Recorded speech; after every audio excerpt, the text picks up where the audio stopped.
Muy bien, queridos hermanos.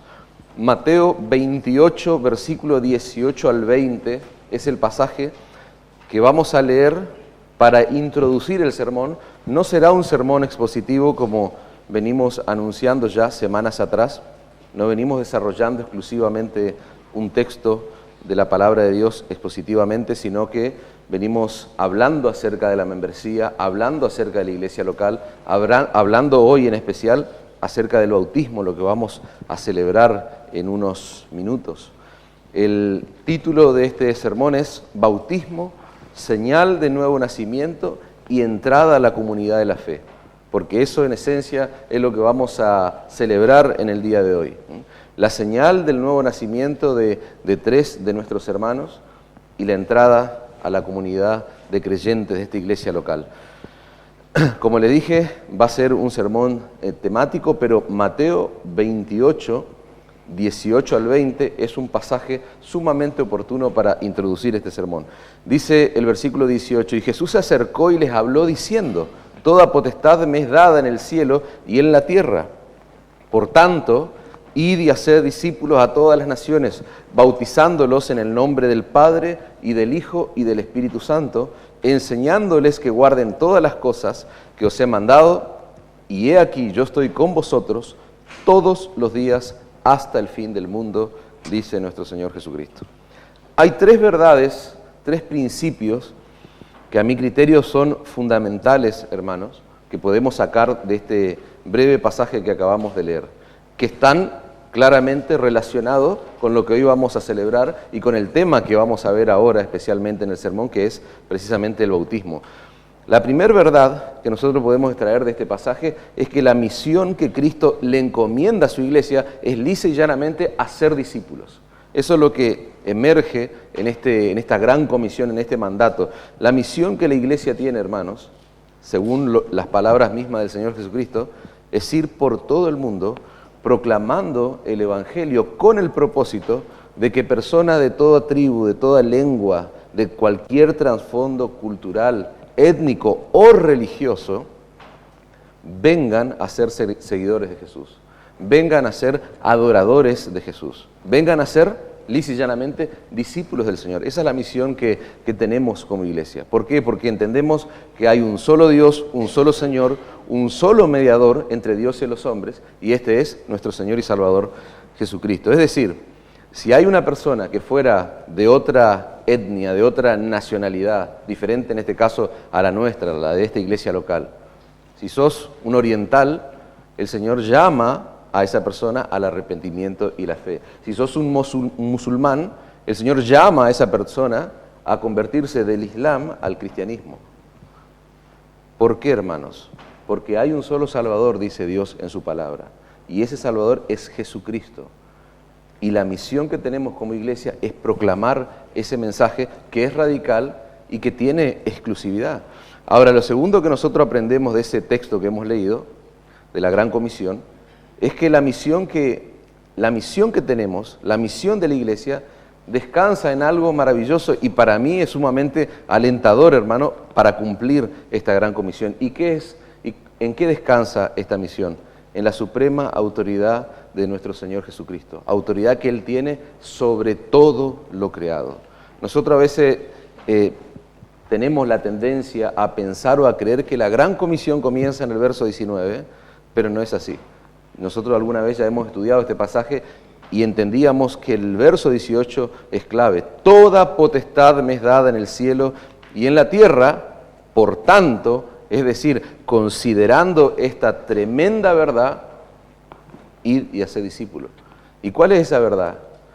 Que Jesús es el Dios encarnado que vino a llevar a cabo ese plan redentor que tiene su consumación allí en la cruz del Calvario. Él venció las huestes del mal, dice la palabra de Dios. Él venció la muerte, Él venció el poder del mismo infierno. Por lo cual, alguien como Él tiene el derecho, tiene la potestad de hacer y de ordenar lo que a Él se le place. ¿Por qué? Porque eso tiene que ver con su supremacía. Si nosotros no tuviéramos el verso 18, donde se declara esta autoridad del Señor Jesucristo, nosotros de ninguna manera podríamos ir confiadamente a llevar a cabo esta misión de hacer discípulo? ¿Sobre qué base nosotros podemos decirle a alguien que debe cambiar su forma de pensar? ¿Sobre qué base nosotros podemos decirle a alguien que deje de ser de tal religión y se convierta a Cristo? ¿Sobre qué base nosotros podremos decirle a alguien, deja de pensar de esta manera, tenés que pensar de esta forma y tenés que actuar de esta forma y convertirte en discípulo de Cristo? Solo una cosa puede justificar semejante mensaje, semejante llamado. Y esa cosa que justifica tiene que ver con la exclusividad del Evangelio. Jesucristo, hermano, venció la muerte. Él resucitó entre los muertos. Y dice la Escritura que a Él se le dio toda autoridad sobre el cielo y la tierra. ¿Para qué? Para que cada hombre, para que cada ser humano pueda rendirse ante sus pies. Eso es lo que dice la palabra de Dios, y sobre esa base de autoridad descansa nuestra tarea de ir y hacer discípulos. Y lo otro que aprendemos de este pasaje, hermanos, es la manera en cómo esa tarea debe ser hecha. Dijimos, tenemos una misión. Segundo, esa misión descansa sobre la suprema autoridad de nuestro Señor y Salvador Jesucristo. Y lo que vamos a ver ahora es que hay una manera en cómo esa tarea, esa misión tiene que ser hecha.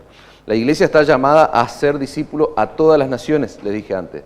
Por lo tanto, nosotros no podemos cumplir esa misión si nos quedamos de forma estática, quietos. Lo que tenemos que hacer es salir a buscar a aquellos que todavía no reconocen la autoridad de nuestro Señor Jesucristo. Lo que tenemos que hacer es proclamarles el Evangelio, debemos llamarlos al arrepentimiento y la fe, y si aceptan el mensaje del Evangelio, la tarea de la iglesia, dice este mandato, esta gran comisión, es enseñarle a los discípulos de Jesús a guardar todas las cosas que Él ha mandado. Lo que hacemos como iglesia, hermanos, es enseñarle a los discípulos de Jesús a obedecer al único que tiene plena autoridad sobre su vida. Cuando esa persona cae en la cuenta de que el único que tiene plena autoridad sobre su vida no es él mismo, sino el Señor Jesucristo, tenemos que enseñarle todas las cosas que el Señor ha mandado. Entonces, para ser discípulos, ¿qué debemos hacer? Debemos salir y debemos enseñar, dice este mandato. Pero hay algo en el medio que está claramente explicado y desarrollado. Hay algo en el medio entre esas tareas que tenemos, entre esos dos mandatos de la Gran Comisión, que nosotros no podemos pasar por alto, y es la razón por la cual hoy celebramos lo que vamos a celebrar. ¿Y qué es lo que está en el medio? Bautizándolos en el nombre del Padre, del Hijo y del Espíritu Santo. Aquel a quien el Padre le ha dado toda autoridad en el cielo y en la tierra, es el que ordena de manera explícita que sus discípulos sean bautizados. Y de hacer discípulos, enseñándoles, sí, pero antes hay un orden, y hoy vamos a hablar mucho de ese orden que está establecido en la palabra de Dios. Aquel que ha determinado eso no es un pastor, no es un hombre, es el mismo Señor Jesucristo.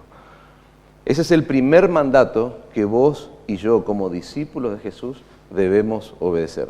Por lo tanto, es una incoherencia, es una contradicción, me atrevo a decir, que alguien que profese ser un discípulo de Jesús no tenga interés en bautizarse. El bautismo es un símbolo perfecto, hoy vamos a hablar acerca de eso. Es un símbolo perfecto, es una forma perfecta establecida y ordenada por el Señor Jesucristo para mostrar que una persona ha venido de verdad a ser un discípulo suyo. Es la marca distintiva de un discípulo del Señor Jesucristo. Si los discípulos de Jesús deben ser enseñados a guardar todo lo que Él nos ha mandado, el primer mandato que deben obedecer, según la palabra de Dios, es bautizarse. Esa no es la idea de un hombre, no es la idea ni siquiera de una congregación o de alguna iglesia, no es algo que se haya inventado durante el proceso, durante la historia de la iglesia, no, eso es el mandato que el Señor establece en su palabra. Si eso no ocurre, es muy probable que nosotros estemos frente a una profesión de fe falsa, lisa y llanamente. Puede sonar duro, pero es así. El creyente no se salva por bautizarse, hermanos. Hoy vamos a hablar de eso también. Se salva por creer en Jesús. Pero si vos decís creer en Jesús y no tenés interés en bautizarte, hay muchas razones para poner en duda la legitimidad de tu profesión, la legitimidad de lo que vos decís creer. Es una contradicción de términos, como les decía antes, que una persona profese ser cristiana, ser de Cristo, y no cumpla con este mandato, con esta ordenanza. Entonces, eso como introducción. Ahora yo quiero mostrarles 3 planteos acerca del bautismo que vamos a desarrollar. En primer lugar, ¿cuál es el significado del bautismo? Hoy vamos a hablar acerca de eso. ¿Quiénes deben ser bautizados? ¿Y cuál es la forma bíblica de administrar el bautismo, de la práctica de ejercer el bautismo? Así que veamos en primer lugar, hermanos, cuál es el significado del bautismo. El bautismo, decíamos recién, es lo que marca el inicio del discipulado. Es lo que marca el inicio de la vida en Cristo, del discípulo de Cristo. Entonces, una pregunta que podríamos hacernos es ¿por qué el Señor escogió esta forma, este procedimiento? Y tal vez no eligió otra manera de confirmar, ¿no es cierto?, que uno es un discípulo del Señor. Una oración tal vez. Bueno, de hecho está de moda en nuestro contexto evangélico esta práctica de hacer una oración. La oración de fe, como se le suele llamar. Sin embargo, el Señor establece una forma, un método muy puntual y es el bautismo. Y yo le decía recién que el bautismo es un símbolo, está apuntando hacia algo. Y claramente en esta iglesia local entendemos que es la forma perfecta, gloriosa y bíblica por sobre todas las cosas de lo que sucede en el momento de la conversión y que nadie puede ver. Lo que el bautismo está haciendo es mostrando públicamente lo que ha sucedido en la vida de ese creyente cuando se ha convertido y nosotros nadie pudo ver lo que pasó en el corazón y en el plano espiritual de la vida de esa persona. Entonces lo que el bautismo viene a hacer es visible aspectos de la salvación que son invisibles al ojo humano. Esa es la realidad del bautismo. No es que por medio del bautismo sucedan esas cosas que ocurren en la conversión. Lo que yo estoy diciendo es que el bautismo hace visible, en este caso, y vamos a desarrollar solo 3 aspectos de la salvación que ocurren de forma invisible cuando nosotros venimos a Cristo en arrepentimiento y fe. Lo que va a mostrar, lo que va a reflejar, lo que va a expresar eso que ocurrió en la vida del creyente es el bautismo, hermanos. Entonces, lo primero que simboliza o lo primero que significa el bautismo es nuestra unión con Cristo. ¿En qué? En su muerte y en su resurrección. Y esa es la enseñanza, por ejemplo, que encontramos en el pasaje que Pablo le escribe a los Romanos, capítulo 6, versículo 3. Pablo es muy claro. ¿O no sabéis que todos los que hemos sido bautizados en Cristo Jesús hemos sido bautizados en su muerte? Porque somos sepultados juntamente con Él para muerte por el bautismo, a fin de que como Cristo resucitó de los muertos por la gloria del Padre, así también nosotros andemos en vida nueva. Porque si fuimos plantados juntamente con Él, en la semejanza de su muerte, así también lo seremos en la de su resurrección. La palabra bautismo, hermanos, es una transliteración. ¿Qué significa transliteración? Es cuando se toma, por ejemplo, estudiando la palabra, una palabra griega en este caso, y no se transforma de manera completa para traducirla al español. Eso es una transliteración. Es decir, se conserva la raíz de esa palabra. Y la palabra bautismo tiene su origen o tiene su raíz en la palabra griega baptizo, que significa lisa y llanamente sumergir adentro de. Ese es el significado de esa palabra griega. Y en este caso la persona que se bautiza es sumergida, ¿dónde? En el agua de manera completa. No es que esparcimos agua sobre la persona, no es que le tiramos un chorrito de agua. No, es sumergir completamente en el agua. ¿Para qué? Para simbolizar, para graficar que esa persona ha sido sumergida, podríamos decir, en Cristo, que ha sido sepultada juntamente con Él, que ha resucitado juntamente con Él, como dice Pablo allí a los romanos. Entonces, por causa de nuestra unión con Cristo, Pablo está diciendo que hemos muerto al pecado, hemos muerto al dominio, al poder del pecado. Y ahora ese creyente es pertenencia de Cristo. Ahora esa persona tiene un nuevo dueño. Y yo no puedo evitar emocionarme en lo personal cuando pienso en estas verdades, porque estas son verdades que debiéramos pensar a diario los que ya hemos sido bautizados. Aquellos que somos parte del cuerpo de Cristo, que ya pasamos por la ordenanza del bautismo. Lo que el bautismo significa, hermanos, es que ahora yo pertenezco a Cristo, yo tengo un nuevo dueño, tengo una nueva vida, tengo una nueva identidad. Por eso que somos bautizados en el nombre del Padre, del Hijo y del Espíritu Santo. No en los nombres, en plural, no. singular, en el nombre del Padre, del Hijo y del Espíritu Santo. ¿Por qué en el nombre, en un solo nombre? Porque hay un solo Dios que existe en tres personas. Esa expresión en el nombre de claramente implica una transferencia de propiedad. Ahora yo le pertenezco al Señor, ahora suyo soy. Colosenses capítulo 3, versículo 3 dice, porque habéis muerto y vuestra vida está escondida con Cristo en Dios. Eso es un misterio que es muy difícil explicarlo. Tu vida, si sos un verdadero creyente, está escondida con Cristo en Dios. Gálatas 3:27 dice, porque todos los que habéis sido bautizados en Cristo, de Cristo estáis revestidos.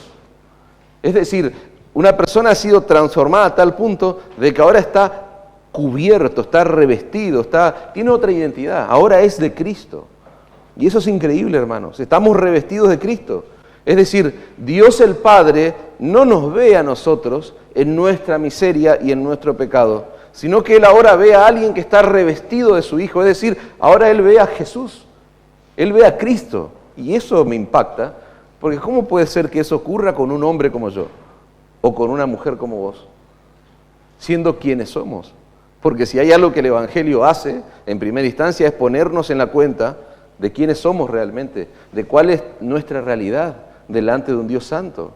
Entonces, no es el bautismo lo que nos une a Cristo, eso tiene que quedar claro, es la fe lo que nos une a Cristo. Pero eso sucede por medio de la fe y eso nadie lo puede ver. Yo no puedo ver lo que sucede por medio de la fe, porque eso ocurre en tu vida, eso ocurre en tu corazón. Pero claramente a la luz del bautismo es simbolizado. A través del bautismo yo puedo simbolizar, puedo representar lo que ha sucedido en mí. Y Pablo repite esa misma idea cuando le escribe a los Colosenses, en el capítulo 2, versículo 12, dice, sepultados, fíjense esa palabra, con él en el bautismo, sepultados con Cristo en el bautismo, en el cual fuiste también resucitados, dice Pablo, con Él, ¿mediante qué? Mediante la fe en el poder de Dios que le levantó de los muertos. ¿Se dan cuenta? No fue mediante el bautismo que sucede todas estas cosas increíbles que yo le llamo las glorias del Evangelio, las bendiciones preciosas del Evangelio. No fue mediante el bautismo, dice Pablo, es mediante la fe. Pero lo que viene a hacer el bautismo es simbolizar, es mostrar visiblemente lo que ocurre en el momento de que esa persona ha ejercido la fe genuina, la fe verdadera en Cristo. Entonces, ¿qué significa el bautismo? Nuestra unión con Cristo en su muerte y en su resurrección.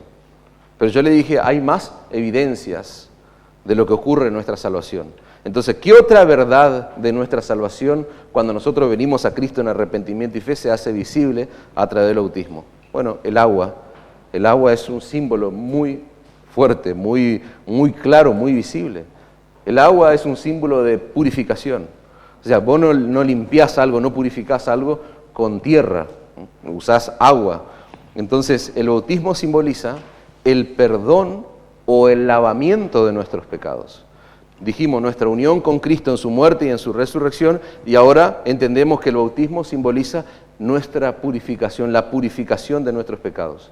El bautismo tiene que ver con un ritual que apunta hacia una verdad gloriosa del Evangelio. Tiene que ver con una ceremonia que apunta, tiene un significado espiritual muy profundo. Pero no es que el bautismo lleva a cabo lo que simboliza. Y acá viene una distinción muy importante. No es que el bautismo lleva a cabo la purificación de mis pecados, la limpieza de mis pecados. No, eso es una enseñanza que la ha impartido por la historia del mundo la Iglesia Católica Romana. Según la Iglesia Católica Romana, el sacramento del bautismo es eficaz por el mero hecho de llevarlo a cabo. Es decir, la Iglesia Católica enseña que el bautismo simboliza la purificación de nuestros pecados. No, ellos dicen que ciertamente y de manera efectiva, por medio del bautismo, cuando un niño, cuando un bebé, un lactante es bautizado, esa persona o esa personita es purificado, es limpiado del pecado original. Es un lavamiento real, según la Iglesia Católica.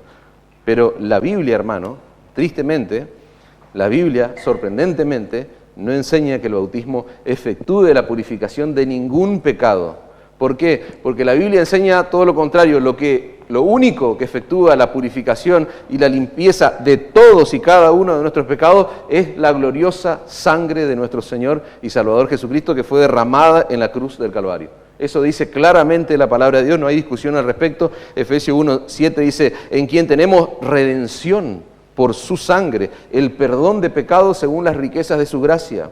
Primera de Juan 1:7 dice, si andamos en luz como Él está en luz, tenemos comunión unos con otros. ¿Y qué ocurre en el creyente? La sangre de Jesucristo, su Hijo, nos limpia de todo pecado. Entonces, no son las aguas de un río, de una pileta o de un bautisterio. No, es la sangre de Cristo. Ningún ritual puede limpiarnos, hermano. Ningún ritual puede purificarnos. Pero aquel que ha sido lavado en la sangre de Cristo, ahora es llamado por el Señor a testificar públicamente esa realidad. ¿A través de qué? A través del bautismo. Cuando Pablo se convierte a Cristo, dice la Escritura que él va camino a una ciudad que se llama Damasco.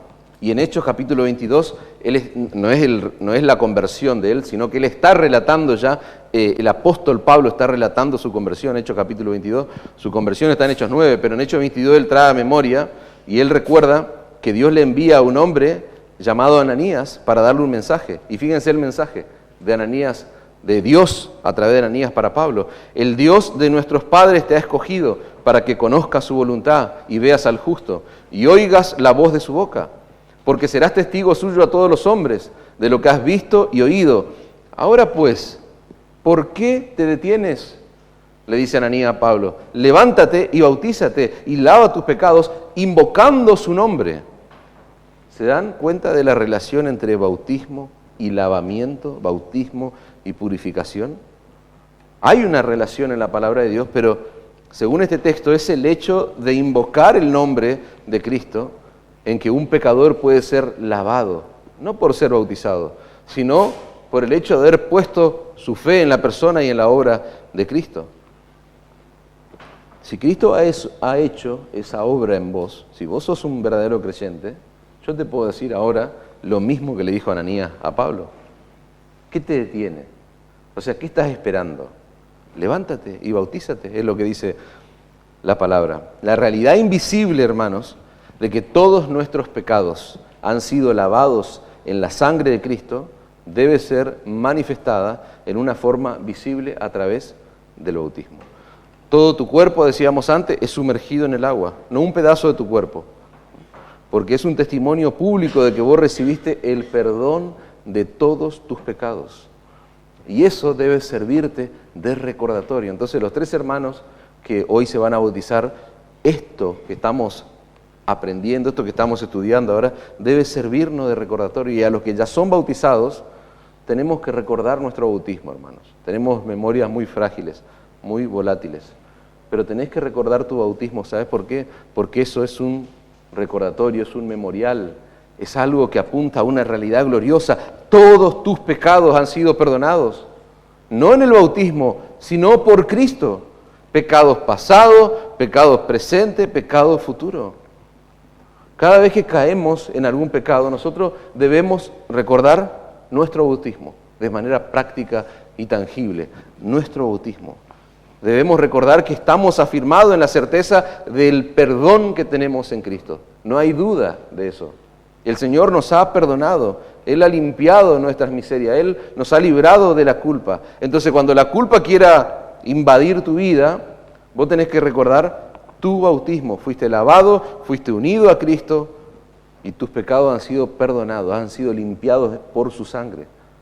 No importa lo que vos hayas sido en el pasado. No importa lo que vos hayas hecho en el pasado. Dice la Escritura que ya habéis sido lavados por la sangre de Cristo. Pablo le escribe un texto que es impactante a una iglesia, a unos creyentes, y yo quiero que vos tengas claro esto, todos los que estamos acá, los bautizados y aún los que se van a bautizar. Pablo le escribe a una iglesia que era una iglesia modelo por las miserias que había en ellos. Y les dice, ¿no saben que los justos no heredarán el reino de Dios? No erréis, ni los fornicarios, ni los idólatras, ni los adúlteros, ni los afeminados, ni los que se echan con varones, ni los ladrones, ni los avaros, ni los borrachos, ni los maldicientes, ni los estafadores heredarán el reino de Dios. ¿Y saben qué es lo más impactante? Que Pablo le dice, y esto eran algunos de ustedes. Esto eran. O sea, esa no es tu nueva identidad, no es tu identidad ahora. No, esto eran. Y me gusta porque a veces cuando nos conocemos a alguien con adicción, yo no sé si todos están de acuerdo conmigo, pero ¿cuál es la carta de presentación por lo general de esa gente? Adicto. Yo soy adicto, o yo soy alcohólico en recuperación, o soy adicto a esto. Pero ¿saben qué es maravilloso, hermano? Que un verdadero creyente no tiene más esa identidad, ya no es más adicto a esto, no es más adicto a lo otro. No, porque Pablo dice, estos eran, pero habéis sido lavados, habéis sido santificados, habéis sido justificados en el nombre del Señor Jesús y por el Espíritu de nuestro Dios. Estos eran, esa era nuestra vieja vida, pero ahora tenemos una nueva identidad, decíamos. Y el bautismo simboliza eso, nuestra unión con Cristo en su muerte, en su resurrección, y simboliza que ahora hemos sido lavados de todos nuestros pecados. No que somos perfectos, no. ¿Por qué? Porque todavía no somos lo que estamos determinados a hacer. Vamos hacia nuestro encuentro con el Señor. Y allí será la instancia final de nuestra gloriosa salvación. Seremos glorificados, dice la palabra de Dios. Pero no dudes de que el bautismo te ha lavado, simboliza tu lavado, tu purificación de nuestros pecados por la sangre de Cristo. Hay otra verdad de nuestra conversión, hermano, que se hace visible en el bautismo, y es nuestra unión con el pueblo de Dios. Me simboliza mi unión con Cristo en su muerte y en su resurrección. Simboliza que he sido lavado de todos mis pecados y simboliza que ahora yo estoy unido al pueblo de Dios. Si ahora vos sos uno en Cristo Jesús, porque te arrepentiste de tus pecados y pusiste tu fe en Cristo, eso significa que también sos uno con todos aquellos que son de Cristo. Sos uno. Dios te ha unido, te ha añadido. Y eso es porque el bautismo en agua, hermanos, es la puerta de entrada, podríamos decir, a la membresía del cuerpo de Cristo. Repito, el bautismo en agua es la puerta de entrada, es lo que me introduce a la membresía en el cuerpo de Cristo. Cuando Pedro predica el Evangelio en el día de Pentecostés, ustedes recordarán ese hecho glorioso allí, que podríamos caratularlo como el principio, el comienzo de la iglesia de Cristo. Dice que muchos estaban escuchando la predicación y estaban atravesados en su corazón, o sea, estaban dolidos, compungidos de la palabra de corazón. Y fíjense el escenario, Pedro predicando, diciéndole, sepa pues ciertísimamente toda la casa de Israel, que a este Jesús a quien vosotros crucificaste, Dios le ha hecho Señor y Cristo. Pedro es contundente. Él está proclamando el Evangelio y le está mostrando quién es Jesucristo. Y dice que al oír se compungieron de corazón, estas personas estaban dolidos en su corazón y le dicen a Pedro y a los otros apóstoles, varones hermanos, ¿qué haremos? Y Pedro le dijo, arrepentíos y bautícese cada uno de vosotros en el nombre de Jesucristo para el perdón de los pecados y recibiréis el don del Espíritu Santo.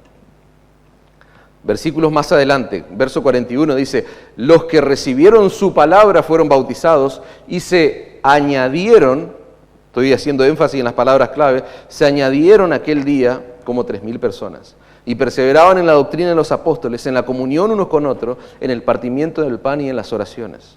Versículo 46. Y perseverando unánimes cada día en el templo y partiendo el pan en las casas, comían juntos con alegría y sencillez de corazón, alabando a Dios y teniendo favor con todo el pueblo.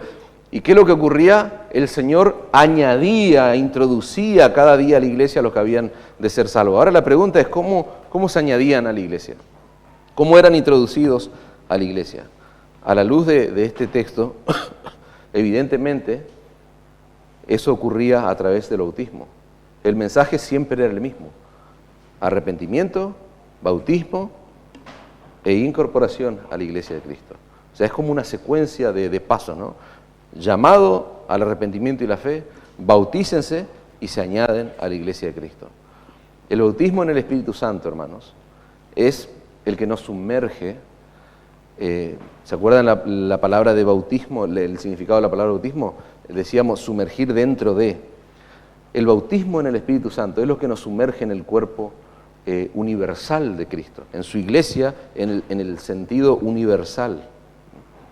Dice, por ejemplo, Pablo, hablando a los corintios, precisamente del bautismo en el Espíritu Santo, que es lo que ocurre cuando una persona se convierte. Dice, porque por un solo Espíritu fuimos todos bautizados en un cuerpo, la iglesia de Cristo, sean judíos o griegos, sean esclavos o libres, y a todos se nos dio de beber de un mismo Espíritu.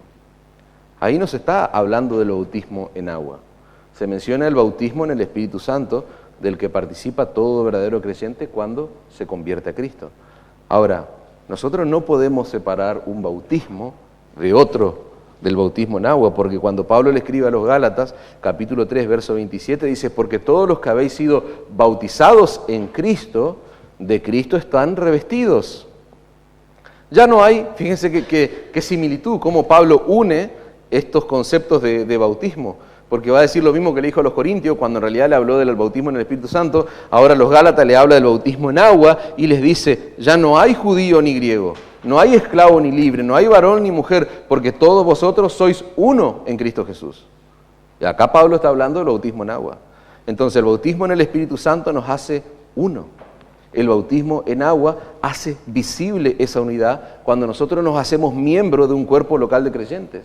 ¿Por qué? Porque somos uno en Cristo, dice Pablo, independientemente de tu nacionalidad, independientemente de tu estatus social, independientemente de que seas hombre o mujer, cualquiera sea tu realidad o tu condición, dice que somos uno en Cristo. Por el hecho de estar en Cristo, Pablo está diciendo que todos hemos sido igualmente justificados por Cristo, solo por gracia, solo por medio de la fe. Y es a través del bautismo en el Espíritu que nosotros venimos a formar parte de la Iglesia Universal, y es a través del bautismo en agua que nosotros pasamos a formar parte de una iglesia local, que tiene un lugar específico, que tiene una zona geográfica puntual. ¿No es cierto? Eso es lo que representa el bautismo, hermano. El bautismo simboliza mi unión con Cristo en su muerte, en su resurrección, la purificación de nuestros pecados y la unión con su pueblo. Todo eso ocurrió en tu vida. ¿Cuándo ocurrió eso? En el momento de tu conversión. Pero esas cosas nadie las puede ver. Entonces tiene que ser simbolizado de manera visible. Y el Señor ha establecido la ordenanza del bautismo. Entonces, si vos profesás ser cristiano, pero todavía no te has bautizado, la pregunta sigue siendo la que Ananías le hace a Pablo. ¿Qué estás esperando? O sea, ¿qué te detiene? Pero si vos ya fuiste bautizado, lo que vos tenés que hacer es recordarte esto. Recordarle a tu alma continuamente cuál es el significado del bautismo y tenés que pedirle al Señor que te ayude a vivir tu vida cada día conforme a esta realidad. Vos fuiste unido a Cristo por la fe. Decíamos, tenés una nueva identidad, tenés un nuevo dueño, una nueva vida. Tenés que decirle eso a tu corazón, a tu alma, a tu mente. Todos tus pecados fueron perdonados. Y ahora sos parte de un cuerpo local de creyentes, al que te has comprometido a amar, a los que te has comprometido a servir, aún en aquellos momentos cuando ese cuerpo te da razones para no amarlo tanto, no servirle tanto, aún en esa circunstancia, aún en esos momentos. Yo le decía que hay 3 planteos. ¿Cuál es el significado del bautismo? Bueno, es lo que hemos visto. Ahora, si todo esto es lo que significa el bautismo, el otro planteo que surge es ¿quiénes tienen que ser bautizados? De manera particular y específica. En esta iglesia local es nuestra convicción como iglesia local que solo deben ser bautizados aquellos en quienes sucedieron todas estas cosas que el bautismo simboliza. Es decir, vamos a bautizar a aquellos hermanos que representan o donde se evidencia unión con Cristo, perdón de pecado, unión con su pueblo en el bautismo del Espíritu Santo. Los que pasan por esa experiencia, y entiéndase por favor la palabra experiencia, no estoy diciendo que tienen que experimentar algo extrasensorial o algo sobrenatural, no. Lo que pasan por esa experiencia que no podemos ver las demás personas, pero que se hace evidente en sus vidas, esos son los que pueden ser bautizados. Es por esa razón que nosotros no practicamos el bautismo de niños o el bautismo de lactantes o de infantes, porque no tienen edad suficiente para entender quizás el mensaje del Evangelio y para responder al mensaje del Evangelio. ¿De qué forma? Arrepintiéndose de sus pecados y creyendo en Jesucristo. Hay iglesias cristianas que predican la salvación solo por gracia, solo por Cristo, solo por medio de la fe. Iglesias que de verdad predican el Evangelio y aún así practican el bautismo infantil, como es el caso, por ejemplo, de los hermanos presbiterianos.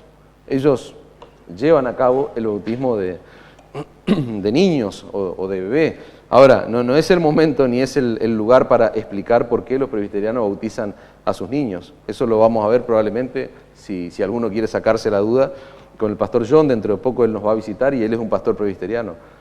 Pero sí es necesario aclarar, hermanos, que estos hermanos presbiterianos, en este caso, por dar un ejemplo, ellos no creen como el catolicismo romano cree, que sus hijos se van a salvar por el hecho de bautizarse. No, estos hermanos, al igual que nosotros, ellos esperan que sus hijos se conviertan al Señor y que cuando tengan edad suficiente se arrepientan y crean. Ellos no creen que el bautismo lava pecados. Pero la realidad es que tenemos que saber que hay hermanos o hay iglesias sanas que predican el Evangelio glorioso de Cristo y bautizan niños. Pero nuestra convicción por la Biblia, por la palabra de Dios, es que solo deben bautizarse aquellos que han creído en Cristo y cuyas vidas pueden corroborar su profesión de fe. Es decir, es visible en sus vidas, en sus actos, en su conducta, en sus hechos, lo que ellos dicen con sus labios. Nosotros encontramos un orden en la Escritura. Yo les decía antes, ¿cuál es ese orden? Conversión y bautismo, no es al revés. No es que me bautizo y después veo si me convierto, no. Hechos 2:37, varones hermanos, ¿qué haremos?, le dijeron estos judíos. Y Pedro, ¿qué les dijo? Arrepiéntanse y bautícense. O sea, cada uno. Y ahí hay un orden, arrepentimiento y bautismo, no es al revés. Es el mismo orden que nosotros encontramos en todo el libro de Hechos. Por ejemplo, cuando Felipe le predica el Evangelio a ese etíope eunuco, que él estaba leyendo las Escrituras, estaba leyendo allí al profeta Isaías, Hechos 8:36, dice, yendo por el camino llegaron a... Fíjense, Felipe va explicándole lo que ese hombre está leyendo, y dice el texto que yendo por el camino encontraron agua, dice, y dijo el eunuco, acá hay agua, ¿qué impide que yo sea bautizado? Y Felipe le dice algo muy claro, si crees de todo corazón, bien puedes. Y respondiendo dijo, creo que Jesucristo es el Hijo de Dios, y mandó parar el carro y descendieron ambos al agua, Felipe y el eunuco, y le bautizó. Así, lisa y llanamente. Nosotros vemos la importancia del orden, hermano. Arrepentimiento y fe, luego bautismo. Luego el bautismo va a reflejar, a representar lo que ya ocurrió en el corazón de ese creyente. Pero es interesante este hecho de Felipe y el etíope eunuco, porque Felipe no está hablando de una fe superficial, una fe que juega a ser creyente. No, él le está diciendo, si crees de todo corazón. Por eso nuestra convicción, hermano, es que solo deben bautizarse aquellos que han hecho una profesión de fe en Jesucristo. Una profesión de todo corazón que puede ser confirmada a través de un cambio de vida. Esa es nuestra convicción como iglesia. Bautizamos a aquellos que han hecho una profesión de fe en Jesucristo, que realmente se evidencia en ellos que creen de todo corazón. La persona no tiene que ser un teólogo para bautizarse, hermano. Tampoco tiene que ser un creyente maduro para bautizarse. Lisa y llanamente solo tiene que ser un creyente. Si crees de todo corazón, bien puedes, dice la Escritura. Antes les decía que no bautizamos a niños o a jovencitos, aunque profesen quizás fe en Cristo. Y lo hablamos esto en una de las reuniones que tuvimos los días miércoles, y decíamos que es muy difícil diferenciar, o sea, poder diferenciar o distinguir cuando un niño está simplemente viviendo la fe de sus padres o si es su propia fe. Y eso es muy difícil. Entonces, ¿cómo sabemos cuando un niño o un joven realmente ha venido a Cristo en arrepentimiento y fe? Cuando él comienza a tomar decisiones en su vida donde se evidencia su fe, no la fe de sus padres. No, donde se evidencia su fe, donde se evidencia que él es un hijo de Dios, más allá de la fe de sus padres. Y repito eso, ¿cómo sabemos que un niño o un joven ha venido a Cristo en arrepentimiento y fe? Porque empezamos a ver en la vida de ese jovencito evidencia de una fe genuina, de una fe real. Pero no la evidencia de la fe del papá, no la evidencia de su fe. Empezamos a ver evidencias de que él ahora es un hijo de Dios. Y Y otra de las razones, me parece, de peso, creo que también lo hablamos durante los miércoles, si nosotros estamos diciendo que el bautismo es la puerta de entrada a la membresía de la iglesia, yo creo que es un asunto de prudencia, de sabiduría, esperar hasta que un niño, un joven, pueda asumir plenamente ese compromiso de ser miembro de una iglesia. Obviamente que no somos dogmáticos, hermanos, y no podemos establecer una edad razonable para que una persona sea bautizada. Pero si nosotros miramos la historia que nos precede, que no está de balde, ni tampoco es algo anticuado o algo arcaico, las iglesias bautistas reformadas, que han tomado en serio la membresía de la iglesia, siempre se han caracterizado por un cuidado, por una prudencia y por ejercer sabiduría en este asunto. Y hay tres cosas que nosotros vamos a hacer en esta iglesia local. No vamos a apresurar el bautismo de nadie sin evidencia de fruto. La iglesia tiene el deber de confirmar con amor, con paciencia y con verdad la profesión genuina de una persona, la profesión de fe de una persona.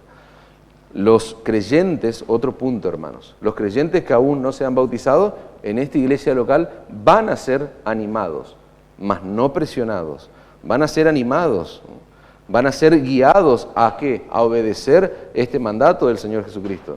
No hay razón bíblica, por lo que estamos estudiando, no hay razón bíblica para postergar de manera indefinida lo que debe ser el primer paso de obediencia de un verdadero discípulo de Cristo.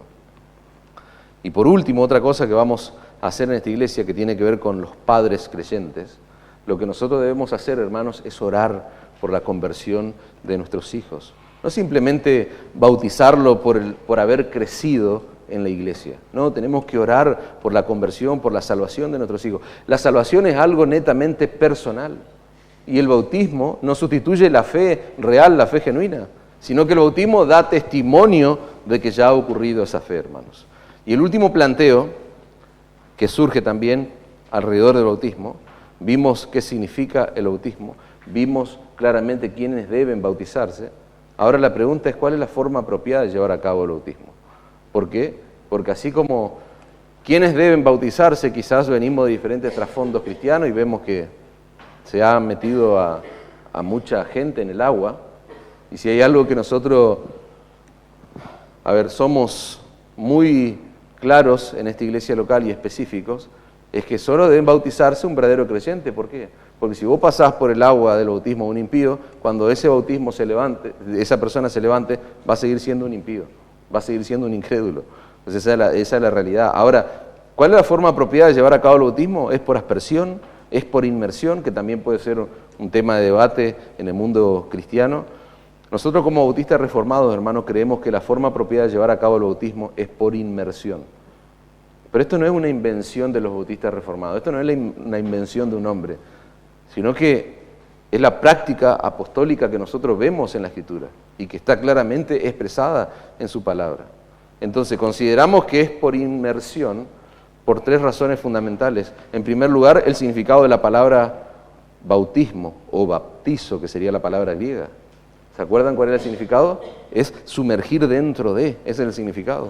Entonces tiene sentido que el bautismo sea por inmersión. Ahora, en segundo lugar, por el significado del bautismo en sí, todo lo que hemos desarrollado en el primer punto. A ver, yo te pregunto, ¿cuál es la mejor manera de simbolizar que nosotros fuimos sepultados con Cristo en el bautismo? ¿Cuál es la mejor manera de que nosotros fuimos resucitados con Él, como dice la Escritura? ¿Por aspersión, tirando agua, derramando agua, o por inmersión? O sea, ¿cuál es la mejor forma de graficar lo que ha ocurrido en el plano espiritual? ¿Cuál es la mejor manera de simbolizar que todos nuestros pecados fueron lavados, fueron purificados por la sangre de Cristo? ¿Por inmersión o por aspersión? Cuando vos estás sucio, o sea, vos te tirás un poquito de agua así, ya te limpiaste, no. Tal vez no te metés dentro de una pileta, pero te mojás de manera completa. Bueno, ese es un punto también a favor. Y por sobre todas las cosas, hermano, creo que es la razón principal por la cual practicamos el bautismo por inmersión, es porque esa era la práctica, no solamente ordenada o ejercida por los apóstoles, era la práctica del Nuevo Testamento. Si nosotros vamos a Juan capítulo 3, versículo 23, dice, Juan bautizaba también en Enón, Juan el Bautista, junto a Salim. ¿Y por qué Juan había escogido ese lugar, esa región geográfica? El mismo texto lo dice, porque allí había mucha agua. porque allí había mucha agua, y venían y eran bautizados, aquellos a los cuales Juan el Bautista les predicaba.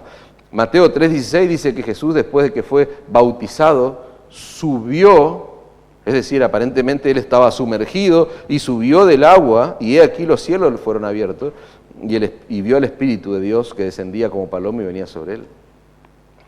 Hechos capítulo 8, versículo 36.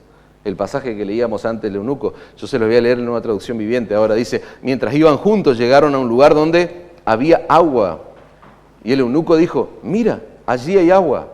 Ahora, no amerita hacerlo ahora, pero en esta iglesia se ha estudiado positivamente el libro de Hechos. Y ese trayecto que tenía el etíope eunuco, o sea, ya la palabra nos dice de dónde era este eunuco, el trayecto que él tenía que llevar a cabo era de largas horas y probablemente días atravesando un desierto. Ahora, no hay que ser muy inteligente, y si bien la palabra de Dios no lo dice de manera tácita, pero muy probablemente este hombre llevaba alguna provisión de agua para atravesar todo el camino que él tenía que ir. Ahora, ¿no te parece extraño que cuando llega Felipe no usan quizás esa botella de agua, o vaya a saber en qué recipiente llevaban agua para poder llegar a destino y no morirse deshidratado? O sea, es raro que tuvieron que buscar agua, pero ¿qué es lo que dice el texto? Se sorprende el eunuco cuando dice, mira, ya hay agua. ¿Qué impide que yo sea bautizado? Entonces ordenó que detuvieran el carruaje, descendieron al agua y Felipe lo bautizó. Cuando salieron del agua, es decir, se introducen en el agua, salen del agua, el Espíritu del Señor arrebató a Felipe, el eunuco nunca más lo volvió a ver, pero siguió su camino con mucha alegría, contento y feliz. Él fue bautizado. Ahora, respecto a la forma, hermano, que es lo que estamos desarrollando, ¿cómo debe ser bautizado? Bueno, nosotros debemos preservar la forma bíblica del bautismo como parte de nuestra fidelidad al Evangelio. No podemos modificar la forma sin dañar el significado. Si de pronto nosotros nos queremos innovar, estamos dañando la forma y estamos dejando de representar lo que verdaderamente representa el bautismo. El bautismo por inmersión predica el Evangelio de manera visual y poderosa. Predica el Evangelio. O sea, con todo lo dicho ya, con todo lo que hemos desarrollado, o sea, claramente una persona que está presente y que no conoce a Cristo y que no entiende el Evangelio o ha rechazado el Evangelio, al ver lo que sucede de manera gráfica y visual en el bautismo, esa persona está siendo evangelizada. ¿Por qué? Porque es un testimonio público del poder salvador que tiene Cristo. Cuando alguien se bautiza correctamente, está declarando: he muerto con Cristo, he sido sepultado con Él y he resucitado con Él para una nueva vida. ¿Para qué? Para su gloria, ya no para mi gloria. Cada bautismo en la iglesia debe ser una oportunidad para enseñar el glorioso mensaje del Evangelio y animar a toda la congregación, hermano, a todos los creyentes, a recordar nuestra propia unión con Cristo. Conclusión, hermanos. La fe verdadera pone en el creyente el anhelo, el deseo de manifestar a través de un símbolo visible como el bautismo, aquellas bendiciones, dijimos, de la salvación que nadie puede ver a simple vista. ¿Y cuáles son esas bendiciones? Nuestra unión con Cristo, la purificación de nuestros pecados y nuestra unión con el pueblo de Dios, que es la iglesia, en este caso la iglesia local. Entonces, si vos sos un creyente y ya te bautizaste, gloria al Señor por ello. Gloria a Dios. Si sos un creyente y aún no te bautizaste, ¿qué te detiene? No lo postergues. Ahora, si vos sos un creyente ya bautizado, eso significa que vos tenés un nuevo dueño. Decíamos, que disfrutás de una nueva identidad por causa de tu unión con Cristo. ¿Sabés cuál es tu identidad primaria? Soy cristiano, soy de Cristo. Ya no soy esclavo del pecado. No, yo fui sepultado juntamente con Cristo. Yo resucité juntamente con Él. ¿Para qué? Para andar en una vida nueva, para andar en novedad de vida, como dice la Reina Valera 60. Todos mis pecados fueron perdonados. Si yo soy un creyente y he sido bautizado, todos mis pecados fueron perdonados. No por causa del bautismo, sino por la bendita y gloriosa sangre de Cristo. Esa sangre que fue derramada en la cruz del Calvario. Ahora yo pertenezco a una iglesia local. Mi relación con Cristo ya nunca va a ser individualista. ¿Por qué? Porque ahora yo, como verdadero discípulo de Cristo, yo fui introducido a una comunidad de fe. El verdadero discipulado cristiano es un proyecto de comunidad, hermano. Es algo que se vive en comunidad. Entonces, si yo soy un creyente y fui bautizado, gloria al Señor. Hay mucho motivo para dar gloria a Dios. Ahora, si vos estás en este lugar, en esta mañana, y Cristo no es tu Señor, si vos estás en este lugar y no solo que no has sido bautizado, sino que directamente el Señor Jesucristo no es tu Señor, no es tu Salvador, lo que vos tenés que hacer, no porque yo lo mande, porque Dios lo ordena y yo simplemente te ruego, hago un clamor a tu vida. Andá humillado a los pies del Señor Jesucristo, en arrepentimiento y fe. ¿Para qué? Para que vos puedas comenzar ahora a disfrutar todo lo que el bautismo simboliza, todo lo que el bautismo representa. Si estás sin Cristo, lo que vos más necesitas con urgencia es el perdón de todos tus pecados. Vos necesitas que la justicia perfecta de Cristo sea puesta en tu cuenta por medio de la fe. ¿Por qué? Porque esa es la única justicia que Dios acepta en el cielo, la justicia perfecta y gloriosa de Cristo. Entonces, si estás sin Cristo, no demores en ir hacia Cristo. ¿Por qué? Porque no hay mayor desgracia para un ser humano que vivir de espaldas a aquel que murió y resucitó por nosotros. No demores en ir a Cristo. ¿Por qué? Porque no hay mayor bendición en esta vida y para toda la eternidad que tener a Cristo como tu Señor y tu Salvador. Dice el profeta Isaías, venid a mí, dice Jehová, venid luego y estemos a cuenta. Y fíjate la promesa del Señor, si vuestros pecados fueren como la grana, como la nieve, serán emblanquecidos, si fueren rojos como el carmesí, vendrán a ser como blanca lana. Y más adelante va a agregar, y va a decir, mirad a mí, dice, mirad a mí, y sed salvos todos los términos de la tierra, todos los habitantes de la tierra. ¿Por qué? Porque yo soy Dios y no hay más. Mirad a mí. O sea, no hace falta ser inteligente, no hace falta ser alguien distinto. No, es simple, es mirar a Cristo. Y si vos tenés la convicción en tu corazón de que sos un pecador, lo que vos tenés que hacer hoy es mirar a Cristo, mirar en fe, arrepentirte de tus pecados, cree en Él y vivirás, dice la palabra. Amén.